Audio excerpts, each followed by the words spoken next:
Woodrow, we're live, Woody. Whoa, snap, we're already live in this. Yeah, that was my fault for being late. Welcome to the Gospel of Two Wheels, everybody. Where the coffee's hot, the bikes are in pieces these days. Woody is here, and your comments are absolutely ridiculous. We got the Roy Venator, Dave Brayman, Scott Copeland, Smiley Hansen, all rolling in. Woodrow, how are you, my man? Doing good, dude. Healing from a broken toe from the Lead Belt Enduro, starting to get back to running a little bit more. Signing up for some of the national enduros that are coming up in September. Excited for more, getting seat time and those kinds of things. And just kids are doing school.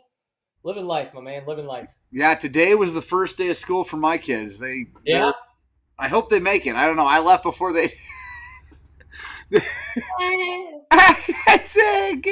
gotta learn. Life is all about making choices. So hopefully they make the right ones. Right? We'll see. We'll see. And are they like a junior and senior now, or are they sophomore and senior?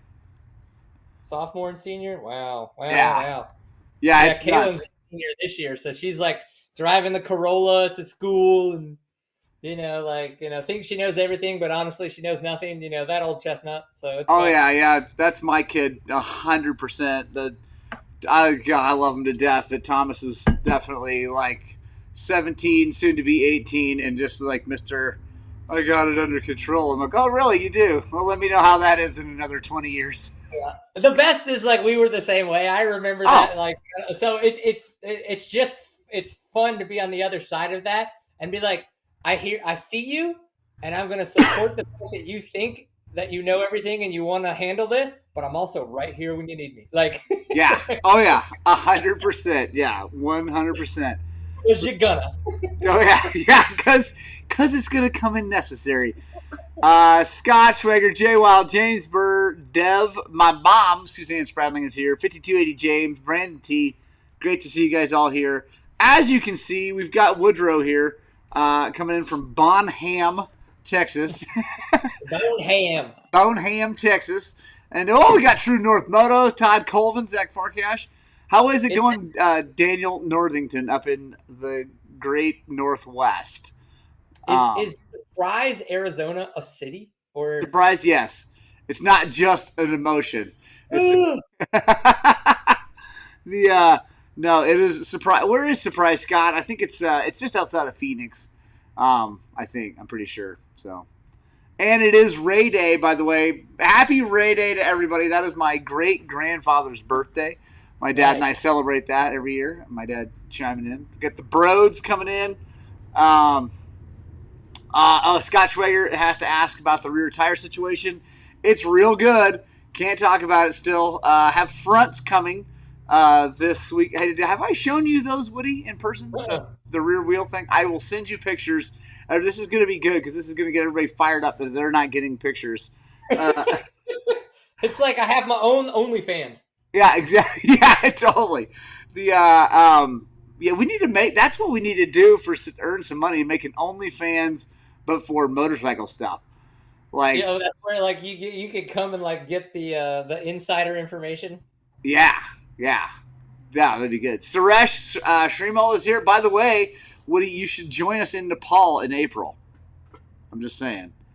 You're gonna go ride dirt bikes in Nepal? Yeah, I'm going with Suresh. He owns Himalayan Life Adventures, and we are going to Nepal. We're gonna ride into the Himalayas, and then ride back out. He's looking at him. He's typing.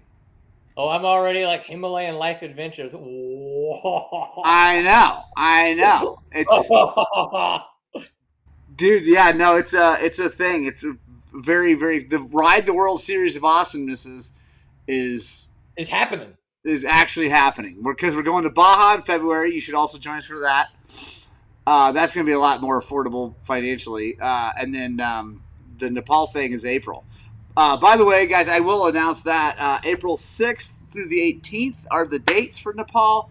The cost is going to be $5,500. That is all included. Bike, food, lodging guide, mechanic, everything except your flight to Nepal. So that sounds ridiculous. It's like awesome. Like ridiculous awesome. I know. It's so very exciting. True North, Yeah, I'm sorry about your shoulder. oh yeah, that sucks. I'm gonna Yeah. try to do the Tecate Enduro this year. So I meant to try to do it last year and missed the sign up, and I've already emailed them, and they're like, "Yes, watch Facebook in October, and we'll release like when we're gonna be, or like September, and then we'll sell spots in October." So like that might be my money head west trip to do that. Um, but Definitely. if everybody here goes and subscribes and starts watching all the seat time videos, maybe I'll make an extra $10 and Yes. like it'll get me 20 more miles towards California. Yes, I like it. Unfortunately, not very much money. No, I'm with you. But yeah, actually, everybody do that. Subscribe to Woody's channel. It's awesome. Speaking of awesome, your recent video about hydration crushed it. That's one of your bigger ones recently, isn't it? Yeah, it was kind of weird to watch. And I think it's one of those where like I had been it sucks how much you have to think about a thumbnail and a title. And I really think that that's one of those things where I was a little clickbaity, but at the same time, not lying, right? I wasn't disingenuous and then just getting that really good picture. But in the long run, the content was an article beforehand. And I was like, you know what? I asked somebody, I think it was you, like, should it be a video? And you were like, absolutely. I was like, okay, screw it. So I went and made a video out of it. And yeah, I got a lot of really good feedback in the sense that like one, the views were awesome. So yeah, like it did good. Like people would scoff at even what $12,000 views get you in the grand scheme of dollars, which is minuscule at best. Yeah. But the conversations that happened during and after in the comments are amazing. I'm glad that that's kind of like going, and hopefully it's that evergreen piece that can kind of always be there for either riders, racers, and or just enthusiasts in general that are kind of like doing endurance sports, which is what we do. Yeah. Oh yeah. No, 100%. I think it's great, and it's one of those things that I think, like you said, it's going to be evergreen because hydration is always an issue, right? We're always going to need hydration as humans doing things, and I think people are always going to foul it up. Like, like it's not going to be like there's not going to be a point at which we all as a community figure it out and don't need any more advice. That's never happening. Yeah. Because we're all, we just whatever. It's just one of those things you forget to think about and all that stuff. So Yeah, it's like what I do right now. Like, okay, so I'm training for an ultra marathon. I've done a marathon, right? I've been racing dirt bikes my whole life, and the past 4 to 5 years has like really been a lot of learning that's gotten me here. But the thing is what I do right now is what I do right now. Like, not only is temperatures going to change, terrain's going to change, the type of activity and the endurance is going to change, but also I'm going to change. Like, I'm 45 now, but in 5 more years, my body is going to evolve. It's going to be different. So I need to be not smart enough, but I need to be paying attention enough, intentional enough in the way that I'm hydrating and putting nutrition into my body that I'm realizing that that's also always going to change, right? I could decide to go put 20 pounds of muscle on, right? Like, and what I'm going to need after that, because I'm carrying around that extra weight, is going to vastly change the way that I need to eat, drink, and pay attention and fuel the body. So it should always be something that we're kind of like, okay, I know what I know right now works, but I need to be paying attention and listening for those moments that might be telling me what I think was the right thing may not be right anymore. yeah, absolutely. And as an even older than you gentlemen, and we're gonna get a bunch of yells on here We're about about to get hammered. all the actual old guys are like, you guys but I think that honestly that like 45 to 50 transition for me is a bigger change than anything else in my life. Like I going from like whatever a kid to an adult, maybe that was big, but I don't really remember that because I was just a kid being crazy. But like from seriously like 20 to 40, 42, whatever. I mean, honestly, I could exercise, I could do anything I want. I could just like it really didn't. Not a lot changed. It wasn't big but now it's like, whoa. I just realized, and like, so I've been, I actually have lost a ton of weight and I've gotten in way better shape recently. It's been awesome. Massive thank you to Don Funk. Just put that out there. He's a local trainer here. If anybody's interested, the guy's awesome. But like I've been doing that foundation training. We haven't talked about that. I've been paying attention to stuff that you've put out and or said though, for sure. Dude, I'm telling you, the 12-minute workout, like the original 12-minute workout, is a game changer. Like, I'm not kidding. It's like rolling the clock back on my life. I do it every morning. I haven't done it yet this morning. So as soon as we get off of here, I'll be standing here in these weird poses by myself in a shop. Oh crap, that moved. Hang on. There we go. Stop. There we go. That'll be your next. That's your OnlyFans. Like, so there's going to be, if you become a member of the Highland Cycles YouTube channel, he is going to live stream in a Speedo his foundational 12 minutes. Actually, for the OnlyFans, I'll wear all the clothes. That's the treat, is that I put all the clothes on. On the normal channel, you'll have to suffer through the Speedo. But no, that honestly, like, huge. Like, if you guys are watching this, if you're interested at all, go like Google or YouTube, search foundation training. Do the original 12-minute workout. It will. I swear, if you do it regularly for like 2 or 3 days, not even that many, it will change your life. It's nuts. It's crazy how good it is. But yeah, as we get older, it's interesting to see those changes and then have to change, because like my diet has had to change drastically to lose some weight and like get in shape. It's nuts. Like it sucks because I can't eat nearly the fun things that I used to eat. Yeah, that's what's like.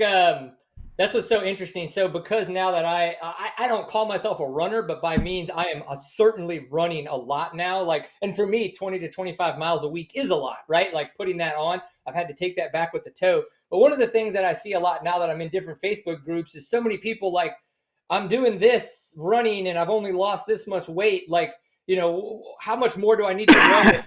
And it's just so interesting that those that haven't truly considered what it takes to lose weight have not considered what we put in our bodies, right? Like the way we gain weight is because we eat too many calories and then the body stores those calories, right? Like, and it's such an interesting thing that we think we need to work harder to burn the calories off, when it's like the actual like thermodynamics of how that works is no, we just need to very systematically and at a slow, nice rate, just slowly put in less calories, then we will keep less, right? And it just like, all of a sudden they just slowly start to come off. And then you can start to put those concepts into place where it's like, okay, it's not about what I'm going to eat today as much as it's what I eat today compounded by 7 days, compounded by a month, compounded by 6 months, compounded by a year. And then you put that to the 60 years that Bruce Kennedy's been around, right? And it's like, that's when you truly start to see how it can be effective.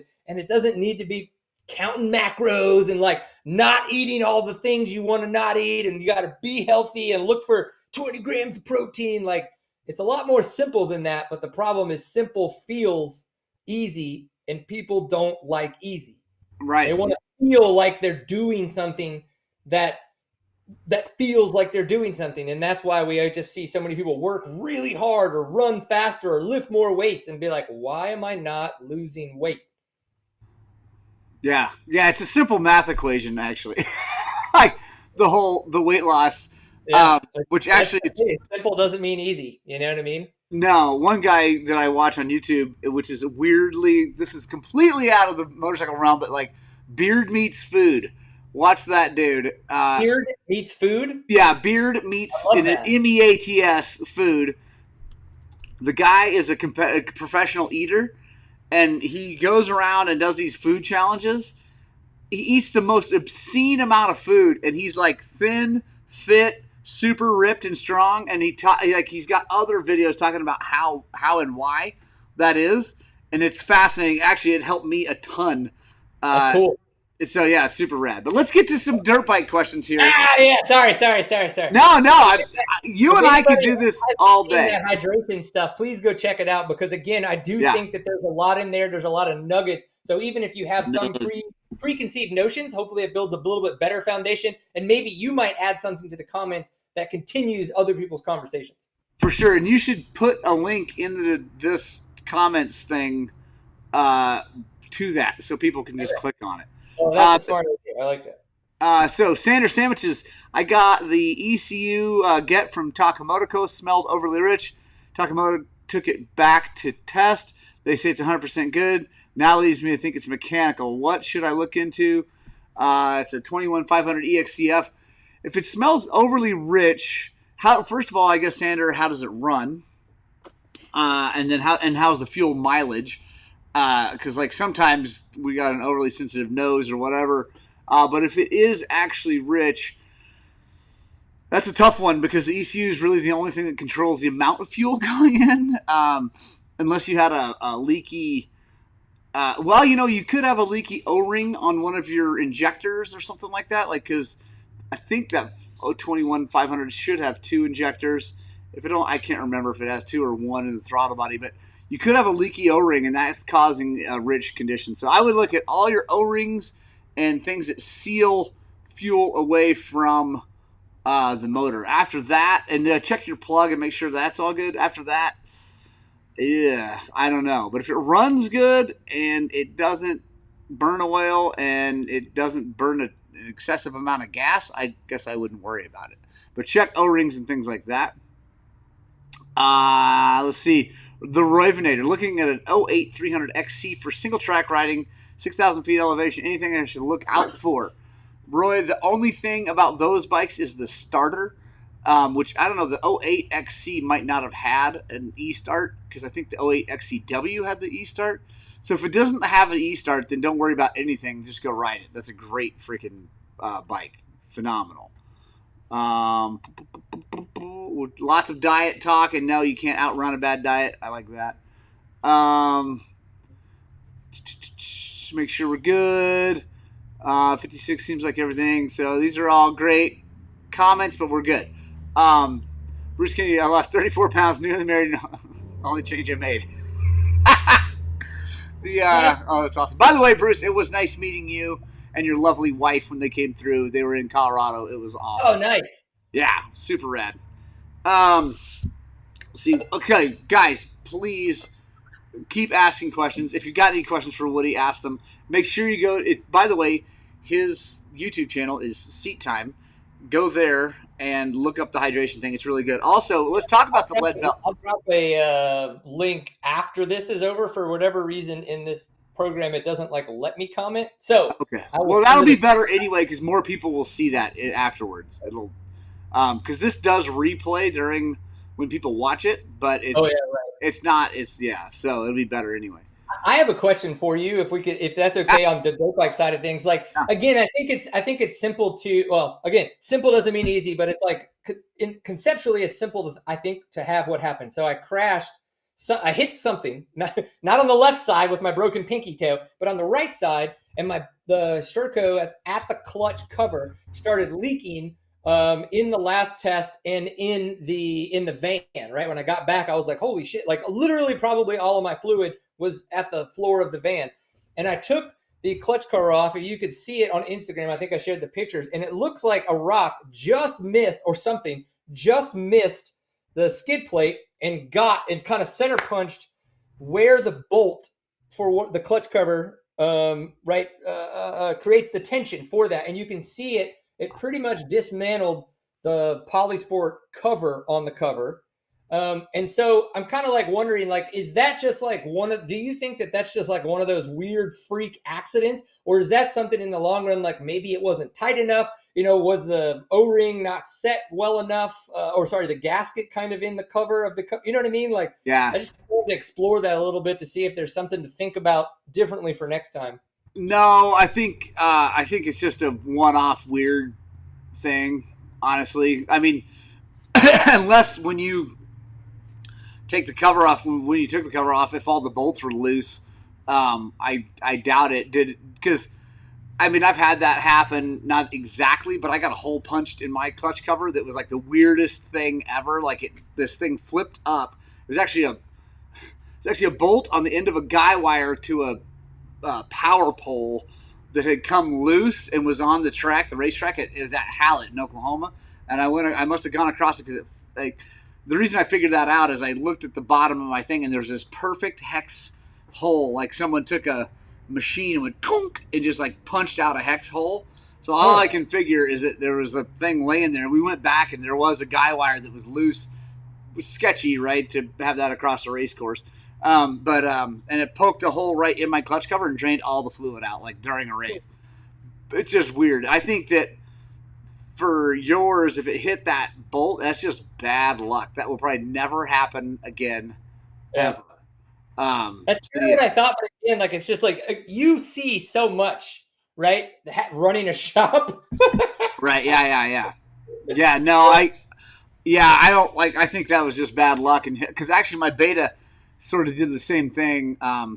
It was during the Moab Hard Enduro, but like I crashed on the right side, and the brake pedal went into the clutch cover, but I had a cover on it to protect it. It didn't poke a hole in the cover, but it like jostled everything and loosened that up just enough to make it leak. Not a ton, just seep. That's what it feels like happened, because it's like the Polysport part, right? Look, like I got a new one because I was like, that now has a hole in it, like where the metal and the plastic meets, all mangled and stuff like that.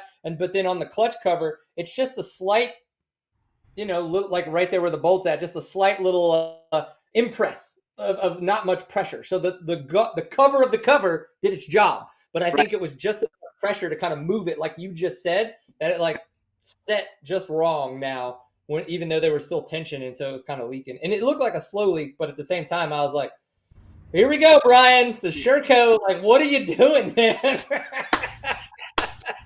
Oh, one more thing. So I have an interesting story about things hitting bolts and bending them. I was riding my street bike, my sport bike, up a canyon outside of Gunnison. I might have been breaking the speed limit, hard to say. And I was coming around a left-hand turn. The turn was a reducing radius turn. It caught me completely off guard. Again, I might have been going a little quickly, and I drifted and off the road. It was sketch. Went off the road into the dirt, and there's a delineating post. I'm like, and it hits my handlebars. Boom, bit it down. Didn't hit me or anything. Cruised down, back up on the road. Super sketchy situation. I cannot believe I got away with it.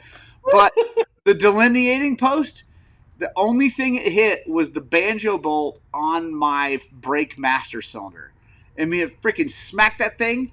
And because when I came back out on the road and went to hit the front brake, no brake, and it's just pumping fluid out. And I'm like, what? And I look, and you couldn't tighten it up or anything. It just bent the bolt just enough to make that knot seal on the banjo fitting. Just like, it seems so weird, you know what I mean? But I get it. They're mechanical things, and when it comes to that, like, stuff can get weird sometimes. I saw Rick Peavy asking about, dude, you have no idea how much it sucks that I have not made a Colorado trip to ride my dirt bike in a while. I would have loved to have done the San Isabel Enduro that just happened a couple weeks ago, but I went and did the Lead Belt Enduro because I told myself I wanted to do the full Blackjack series and race a bunch of new properties and stuff, which has been amazing. I saw somebody else said they're from Missouri. I have loved riding in Missouri this year. Like, yes, it's a long-ass drive, but it has been a ton of fun to go ride there. And so that's what I did. And why I just right now the time and the money is to do Blackjack and everything else that's going on versus the 14-hour drive that it takes me to get to Taylor Park and further to go visit junkies like Morgan over here. Yeah. Quick Jay Wild, he's asking the KTM that wouldn't start. Did you try deleting the kill switch? Yes, I did try that. Also, it was doing it would spark once and then not spark. But it wasn't the kill switch. I did try it, though. I disconnected it. The Stack Smasher, how do you change the computer on a KTM from kilometers to miles? I honestly don't know off the top of my head. There's probably a button. It's a button. It's a hold down of a button, I'm sure. True North, what is my street bike? I don't have a street bike now, but that street bike, this was years ago, was a Buell XB9S Lightning. If you know what that is, it's a weird thing. So, Sanders Sandwich's bike is hard starting, both cold and warmed up. Seem to run really peppy, snappy. I'll check all rings and switch out spark plug while only one injector. Okay. Yeah, man, Sander, I would, the other thing is, quick little note on, your computer Is it? Let's just say I love Takamoto. First of all, I love Mike. I love everything that they do. I think they're a great company. But let's say you sent that back to them. Let's just say they found some little glitch in their map. They fixed it. They're going to tell you it's 100%. They're going to fire it back. It's not going to cost you anything. There's a chance that they may have found something like in their map that was just a little off that they've fixed. So it could be that when you plug the thing in, it's just going to work fine, and you'll never know. I mean, I don't. Those guys are not dishonest at all. But I could also see it's just like, well, it's good. It's 100% now, and they fire it back. And so hopefully it's all good. But it sounds like seems like it's hard to start cold and warmed up. The other thing I would check while you're at it is just check your valves. Like, whatever. You're digging in there. You got a spark plug out because, like, dude, modern four-strokes, Woody, on removing spark plugs, boo. Like, I bet. Dude, they're in there, bro. They're in there, and then, like, the beta is the worst. I had a 500 RR in here that took a special tool that beta sells. Unfortunately, I happen to have one to get the spark plug out. Oh, my God. It was so frustrating. Not a fan. Is that, like, your tank off? Like, there's no, even with the tool, like, is it something you can... No, it's tank off, and then...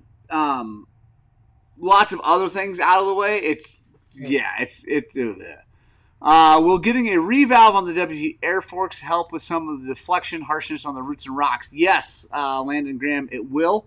Especially if you do I call it hour, but really Solid Performance came up with the kit, and then we came up with the valving.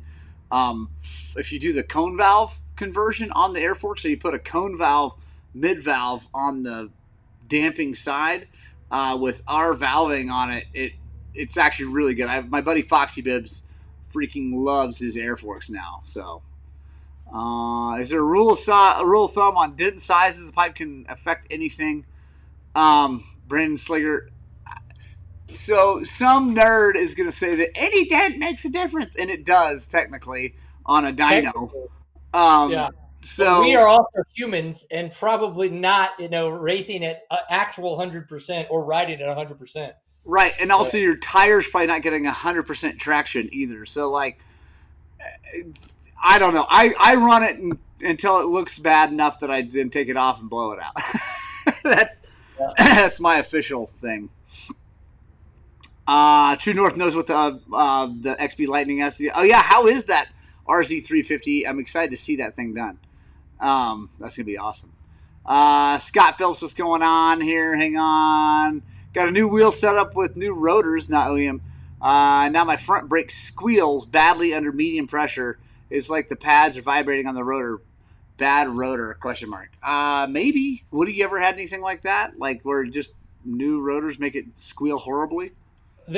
What was weird for me was after the Black Buffalo, where like my front brakes actually went metal to metal, right? Like, and it started to wear on the rotor. So now if you look at my rotor, now he's talking about a new rotor, but if you look at my rotor, like you can kind of see that there's small imperfection divots from the metal, like rubbing it away. And it took forever for a new set of brake pads to set in because of the fact that they don't have the same surface area. Surface area at the microscopic level is much more uneven, and so that was really weird and took a long time for the pads to set in. So maybe there's something weird when it comes to the pads like setting in, that it's just taken a lot longer than normal. And I mean, like, it took like 30 or 40 miles for me to feel like I had like a front brake that I could trust again. Right. And the other thing is, it depends on the pads and rotor you're using. Like, there are definitely cheap pads and rotors out there, and there's nice pads and rotors out there. And if you got a cheap on cheap, you might have something like where the coating on the actual brake pad itself, where it meets up, is just like causing a weird vibration. And you might just ride it and it might go away. It's hard to say. I know what you're talking about, though. I've had some be really bad, and I've had some of them have just been crappy parts, and so I just chucked them and got good parts. I don't know what you're running. And by the way, Smiley Hansen, 480 race. Why are you getting a 480 race? Is it for like dual sport? If that's it, it's a great bike and it's awesome. If you're getting it to actually race, I would look at the 390 from Beta. That is a brilliant machine. Here we go. As a nutritionist, what are the worst question you get? This is for you, Woody. And what's the biggest misconception? Sander has the best question, by the way. Biggest misconception is that you need to follow a diet to achieve your goal, right? That you need to follow keto, you need to follow paleo, you need to count your macros, right? Like low carb, like that you have to, that this diet, my prescribed named thing is going to get you to your goal, where it's like setting the goal and the true intention of what you're looking for. And then what you're going to do is you're going to kind of like fill in from there, right? So because if you're wanting to gain muscle, we're going to eat different if we want to just lose weight, right? And I think that's one of the biggest misconceptions out there, is that I have to follow a diet to be able to get to a perceived idea of a look and feel that I have in the world as a person. Yeah, and then what is the worst question you get? Any ridiculous questions? It's tough to have a very specific one. I think the ones that are hardest are the ones when someone doesn't realize that they're majoring in the minors, right? They're asking questions about very specific, nuanced things to change, but then they come home, and this is no one take this the wrong way, but then they come home and they'll sit on the couch and have 5 or 6 beers, or they'll eat like a sleeve of Oreos, right? It's little things like that where we don't realize how our environment can play so much of a nurture, kind of like help or hurt. The thing we actually want versus the thing that we don't realize that we're like putting ourselves out there towards. And I think, so that's the thing, is like, there's so many questions about people majoring in the minors and not realizing that they're making huge decisions that are going completely against the thing that they say they want, but it's just because they haven't taken the time to take a step back and look at the full picture of their life to be able to achieve some of the things they're looking to achieve. Yeah, that's brilliant, because I struggled with weight loss for a really long time. Like I wouldn't ever say I was like grossly obese, but I was overweight for me, what I wanted to be. And I finally, like I said, actually the Beard Meats Food guy helped a bunch, and then getting onto Cody Webb's app, by the way, quick for that. Dude, that thing's awesome. That platform is amazing, because the people that are on there are like world-class riders, and then normal people too. And like, you can just ask questions and you're getting answers not only from Cody, but from like all these bad dudes that are on there. It's so cool. So that's awesome. And then working with Don, and then I ended up getting this Garmin watch to kind of track my, my fitness. Like, I'm looking at like resting heart rate and things like that and tracking that stuff. And then using it with another app to actually track calories.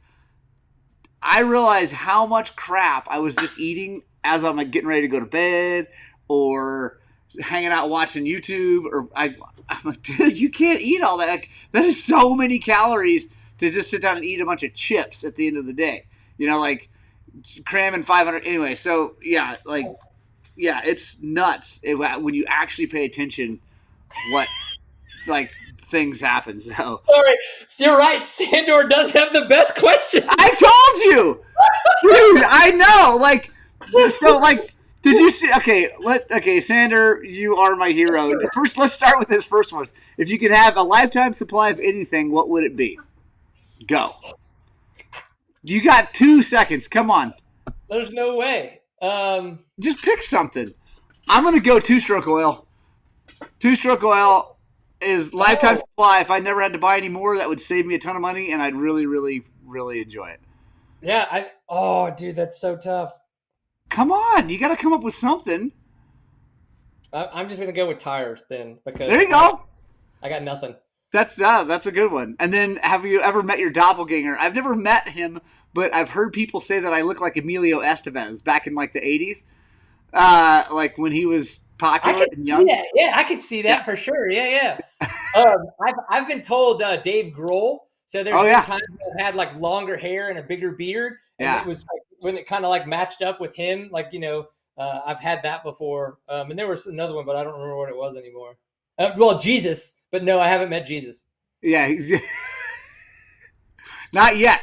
The I legit remember when like I had my big beard like 2 yeah. years ago. I had my bigger beard. I had my hair was like past my shoulders. Legit, I had multiple people that year ask me where they could come watch the play I was in because they knew I was Jesus. Like it wasn't like, do you do that? It was like, what play are you in that you play Jesus? Like that's why I was like, whoa. Dude, that's hilarious. A quick moto question, Brandon Slayer. Do you guys have any moto-specific training leads coming back from ACL reconstruction, been struggling to come back to riding? Brandon, check out Cody's app. It's what's it? I don't forget what it's called, but just like it's two training or something. Like yeah, it's CW2 training. Google Cody Webb training, you'll find it.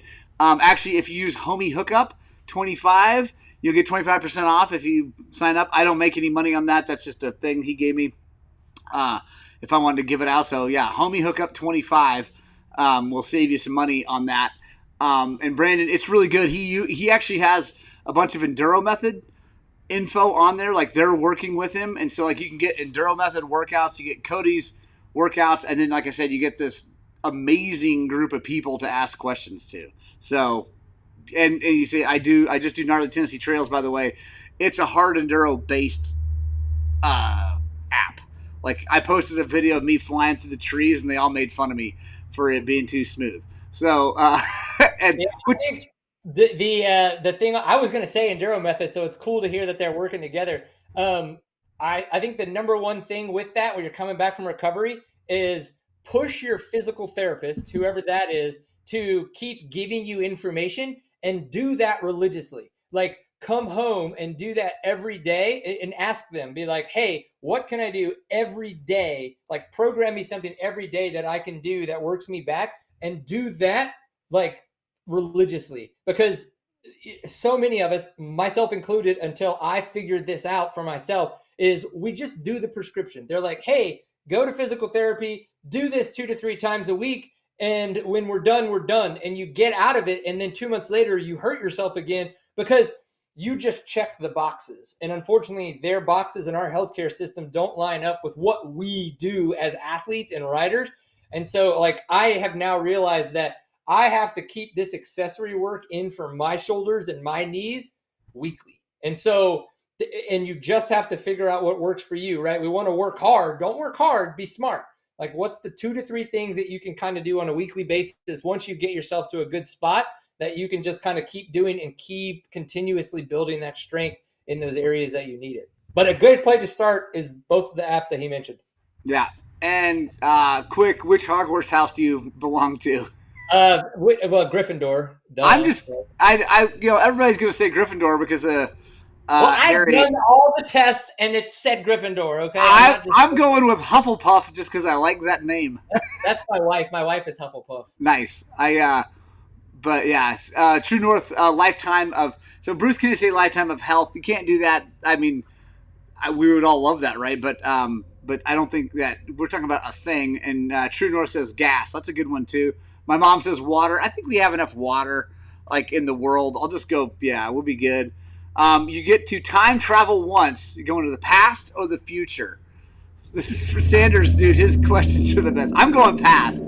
I think pass would be cool. Like I really do. Like because that's the people that it's experience that helps us continue to grow, right? So if we go forward and see how things have evolved, like is that truly help us come back and then air quotes like be better or grow? Like I don't know. It might actually hold us back. But if we can go back and gain more experience or meet or talk to those types of people, then we could come and just have a little bit more knowledge that we wouldn't have been able to attain in any other way. Yeah. And I'm like fascinated by the Old West and like how gnarly hard people were. Oregon Trail, we would be dead. Like, Yeah. let's Oh, yeah. like we think it would be awesome, but when dysentery and Yeah. in like Native Americans killing you like Yeah. are normal, Rattlesnakes. like we probably wouldn't have made it. Yeah. No. I'm currently listening to Lonesome Dove, and it's like, dude. I mean, obviously that's a work of fiction, but based on whatever. It's gnarly. Judd West, have you guys ever ridden together? Morgan, have you ever been to Red River? I have never been to Red River Moonster, but Woody, show them what happens when we ride together on your Jesus. wrist. Let's see. The scar going down, but like let's see. Oh, it's tough to see now. Look Yeah. at that. But there is the scar Yep. of Morgan and his chainsaw. So Yeah. definitely that's on the CW YouTube channel too. It's And on his channel. It's on my channel. Yeah. Yeah. So yes, we have ridden together. It doesn't always go I well. don't come back to Colorado. Yeah. Yeah. I'm the reason. Sander asks again, God, best questions. Worst 3 foods anyone can eat, best 3 items. I think the best ones are the ones that you enjoy, and the worst ones are the ones that you don't enjoy. I think that's a big misconception too, is that like I have to eat healthy foods. Like healthy is a marketing term. Like, right. So that's where, again, in the misconceptions of like, I need to follow a diet, like kind of a thing. Like, and there's so much more to it, but in the long run too, like if you're paying attention, you're like, I want to go have some ice cream. Awesome. Go have some ice cream, but just be conscious of you having that ice cream. So maybe tomorrow you just eat a little bit less, right? Again, it's that week, it's that month, it's that year where we need to be consistent in our numbers and pay attention versus like beat yourself up over having something, once or twice. Yeah, absolutely. And again, that Beard Meets Food guy, it seriously was inspirational because, like, I want to. Yeah, you got to send me some more of those direct videos. I want to watch it. Yeah, because he'll sit there and eat 20,000 calories, 30,000 calories in a sitting. I mean, which is obscene. But he's this tiny, skinny little dude that's super ripped and fit, and like what? And he obviously fasts for a long time afterwards, or like it's nuts. Like it's crazy how he, but it's like super scientific, like the problem with, for instance, ice cream is that it's super calorie dense, right? There's a ton of calories in a tiny amount of ice cream. So you eat this ice cream and it doesn't fill you up because it doesn't fill your stomach up, but the calories are there and they're going to, your body's going to store them. Whereas if you eat a whole bunch of salad, you can eat a ton of it so you can't even put it in your face anymore, and it's barely anything. So, yeah, I've learned a lot by watching him and then paying attention to my calories.